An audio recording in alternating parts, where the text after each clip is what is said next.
నమస్తే అండి. నా పేరు నరేష్ కుమార్, శంకర్పల్లి సేవా ఫౌండేషన్ ప్రెసిడెంట్. ఈరోజు నగరంలోని మేడ్చల్ ఎనంపేట ప్రాంతం దగ్గర గట్కేసర్ వద్ద ఏదైతే గోరక్షక్ సభ్యుడు సోను సింగ్ ప్రశాంత్ కూడా అంటారు, అతనిపై ఇబ్రాహిం అనే వ్యక్తి ఆ గోవులు అమ్ముతుంటే ఎప్పుడు అడ్డుపడి బిజినెస్కు అడ్డం వస్తున్నట్టని చెప్పి మాటేసి రిక్కేసి అంటే చంపే ప్రయత్నం చేసిండు. పాపం సోను సింగ్ ఈరోజు హాస్పిటల్లో ఉన్నాడు, ప్రాణ పరిస్థితుల్లో కొట్టుమిట్టాడుతున్నాడు. దానికి సంబంధించిన అందరూ ఆందోళన చెందుతున్నారు, ఆవేదన వ్యక్తం చేస్తున్నారు.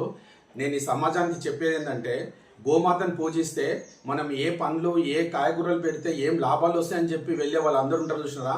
ముందు వాళ్ళందరూ సోను సింగ్ బతకాలని తక్షణం పూజలు చేయండి బతికింత వరకు. ఎందుకంటే తన తల్లి మాట మీద గోలను రక్షించడానికి ప్రాణత్యాగాన్ని కూడా ఒడిగట్టి ముందుకు పోయిండు ప్రశాంత్. అది ధైర్యం అంటే, గోరక్షకు సభ్యుడు సేవకుడు అంటే అతను. ఈరోజు కేంద్ర మంత్రి కిషన్ రెడ్డి గారు కానీ బీజేపీ ఎమ్మెల్యేలు అందరూ ఎంపీలు ప్రెస్ మీట్లో ఎట్లా చెప్తారు సార్ అంటే, మంత్రాలకు చింతకాయలు రాలుతాయా సార్? మన దేశంలో సెంట్రల్ గవర్నమెంట్ బీజేపీ ఉంది, ఇక్కడ మీరు అందరు ఉన్నారు. వాళ్ళు ఇంత యథేచ్ఛగా గవర్నమెంట్ లెక్క చేయకుండా గో హత్య నిషేధించి దాని దగ్గరికి పోద్దని చెప్పి చట్టాలు ఉంటే కూడా పట్టించుకోకుండా పాపం ఒక మానవతా దృక్పథంతో గోమాతకు మన ఆరాధ్య దైవం కాబట్టి అని చెప్పి వెళ్ళిన అతనికి రక్షణ లేకుండా అయిపోయింది. ఇదే మీకు ధైర్యం రావాలంటే మన తెలంగాణ బీజేపీలో ఎమ్మెల్యే ఎంపీలు ఎవరు ఉన్నారు సార్, చాలా గొప్పలు మీరు అందరూ.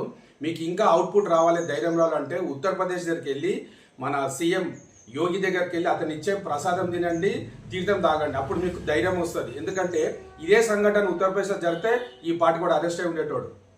అసలు ప్రశాంత్ దీనికోసం ముందుకు పోయి ఉపయోగం ఏంది? వాళ్ళ తల్లి ఆవేదన చెందుతుంది. మన సభ్య సమాజం జై శ్రీరామ్ అంటాము, హిందుత్వం అంటాము, మరి అతనికి పట్టభాగాలు కాల్చి పడేస్తుంటే పట్టించుకోకుండా ఎట్లా అవుతుంది?